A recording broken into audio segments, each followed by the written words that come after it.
Hey guys, I'm doing well today. Today with my Super Rugby Dream Team for round 4 in New Zealand and round 1 in Australia. So yeah, when deciding this side, I based it off their statistics over the weekend, as well as, their overall influence within the games. So yeah, at number 1, I go with Angus Bell from the Waratahs. I thought he put in a good defensive shift. He had 6 runs, 5 run meters, he made 11 out of 11 tackles. He did concede a yellow card early on within the match against the Reds. I think it was against Tupou in that scrum. But after that, he put in a good shift. So yeah, at number 2, I'm going with Falafel from the Brumbies. I mean, what can you expect really? I mean, he is the bookies' favorite to be the top try scorer within the Australian comp. So yeah, I mean, he scored 1 try, he had 1 try assist, he made 9 runs, 7 run meters, 9 out of 11 tackles. He did concede 3 penalties, which is a lot, you could say. But I mean, I'll let him off because he put in a good shift overall, and yeah, he was definitely impressive. One of the more impressive players for the Brumbies within that match. So yeah, moving on to 3, I'm going with Harry Johnson-Holmes from the Waratahs, another prop. I mean, I just thought both props put in a good defensive shift, so that's kind of my reasoning behind choosing both of them. So yeah, I mean, he did score 1 try early on within the match. He also had 8 runs, 13 run meters, 8 out of 8 tackles. He did concede 2 penalties, but again, I'll let him off because with the amount of tackles they're doing, you're eventually going to concede a few penalties. So yeah, moving on to 4, I go with James Blackwell. So yeah, he was one of the more impressive players for the Hurricanes for that match against the Chiefs. He had 5 runs, 16 run meters. He had 1 defender beat him, 1 offload, 23 out of 24 tackles, which is very impressive. He had 1 turnover and he won 3 lineouts. So yeah, he was all over the park, and yeah, he is just improving each game week, and it's scary. I mean, he could. I say it a lot, but he could be a future All Black. We'll just have to wait and see. But yeah, moving on to 5, I'm going with the only Chiefs player I've selected within this side with Mitch Brown. He had 10 runs, 18 run meters. He made 11 out of 14 tackles. He had 1 turnover. He won 5 lineouts, and he had 1 lineout steal. So yeah, it's kind of what you expect for every lock within your side. You want him to have that kind of performance, and he had it all right. I mean, he was just, like I said, he was the only Chiefs player I selected because he just overall did well, and he's kind of the key players on that side who kept that game closer than it was. So yeah, moving on to the loose forwards at 6, I'm going with Shannon Frizzell. Yeah, again, he just had a very impressive performance. He had 1 try, 9 runs, 18 run meters, 1 defender beat him, 1 offload, 19 out of 23 tackles, and 1 lineout. He won 4 lineouts. So yeah, he was all over the place. It's just, I've said it before in the past, but he's just one of those players that gets disregarded within the All Blacks conversation for the loose forwards, and again, he's putting that hand up, and yeah, he's doing really well within the Super Rugby Aotearoa. So yeah, definitely something that Alan Foster is gonna look into for sure. I mean, yeah. Anyway, moving on to 7, I'm going with a Reds boy with Fraser McRae. He had 9 runs, 16 run meters, 1 defender beat in. He made 11 out of 12 tackles and he had 2 turnovers. So yeah, that's it's a good defensive shift from a loose forward. He was I thought he was particularly impressive over the weekend. He was one of those key players that helped the Reds within that breakdown, as well as winning the game.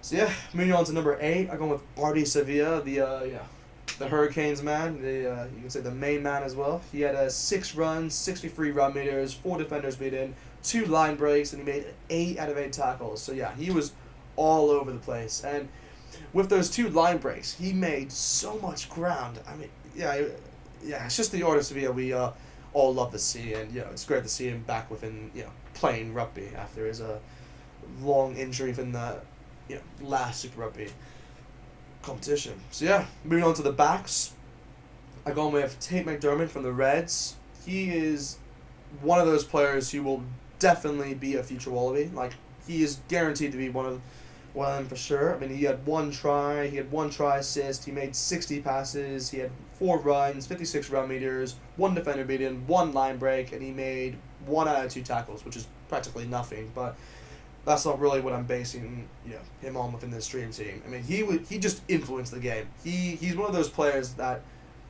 if he isn't on form for the Reds, they won't win. He really just controls the game, and with his passing as well. I mean, he's quick off the ball. So yeah. At number 10, I go with Noah Laseo from the Brumbies. I thought he was pretty impressive. He's definitely proving that he can play either 10 or within the center role. So yeah, I mean, he had 1 try assist, he had 8 runs, he had 71 run meters, he had 2 defenders beaten, 2 line breaks, 1 offload, 5 out of 6 tackles, and he kicked 3 conversions. So yeah, overall impressive performance. I mean, I'm not gonna say it's like the best performance I've seen from it's just he had a decent performance. That's all I can really say. But I mean, if he does keep it up, then he could get noticed by the Wallabies, and he can definitely be a Wallaby 10 for sure. Yeah, definitely. So yeah, moving on to 11. This could be a bit controversial because he doesn't actually play 11. He plays normally like 14 or 15. But I wanted to include him within the side just because, I mean, if you look at his stats and the influence he had over that game, he was particularly impressive. So yeah, I've gone with Jack Mallix from the Waratahs. He had 1 try, 16 runs, 139 run meters. He had 1 defender beaten, 2 offloads. He made 4 out of 4 tackles, and he had 1 turnover. So yeah, he was impressive, and he was arguably the best Waratahs player within that match. I mean, he was just critical to that for them to keeping that game close, and that try where they passed it, the Lock passed it back, and he just ran out. Oh, yeah, it's a good try. So yeah, moving on to the centers at 12, we're going with Jack Goodhue from the Crusaders. Again, he just put in those usual performances like he normally does.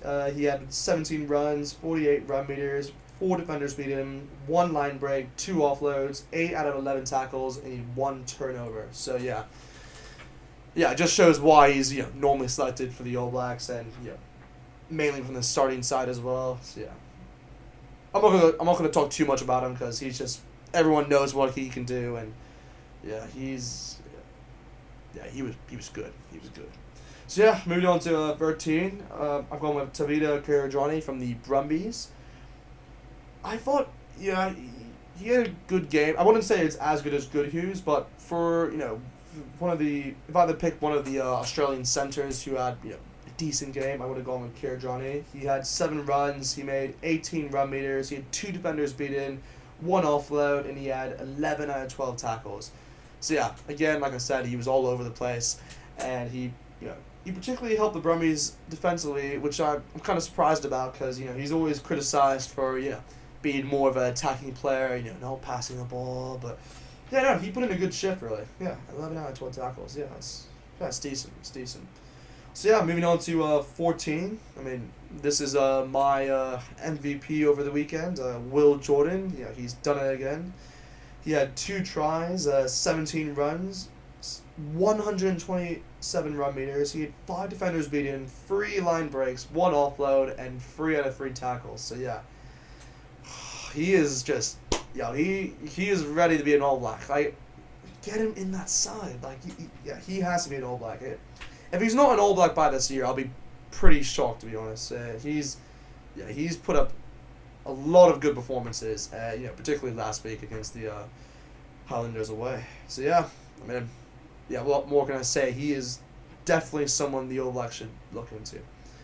So yeah, last player for this dream team, I go with Jordy Barrett at 15. It was good to see him back within the Hurricanes side, and he proved how important he is really. I mean, he had 2 try assists, he had 12 runs, 37 run meters, 4 defenders beaten, 1 line break, 1 offload, and he had 11 out of 12 tackles. He also had some conversions as well, and penalties, but he was good.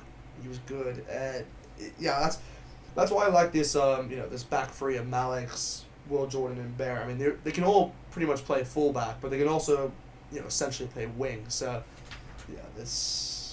he had an impressive performance for the Hurricanes, and definitely one of the players that helped them win that game against the Chiefs, which was very important because it doesn't mean that they have a losing record like the Chiefs here. So yeah.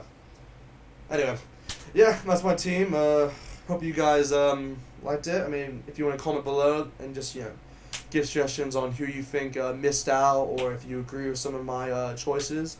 But yeah, hope you guys enjoyed the video. Like, comment, and subscribe, and I'll see you next time.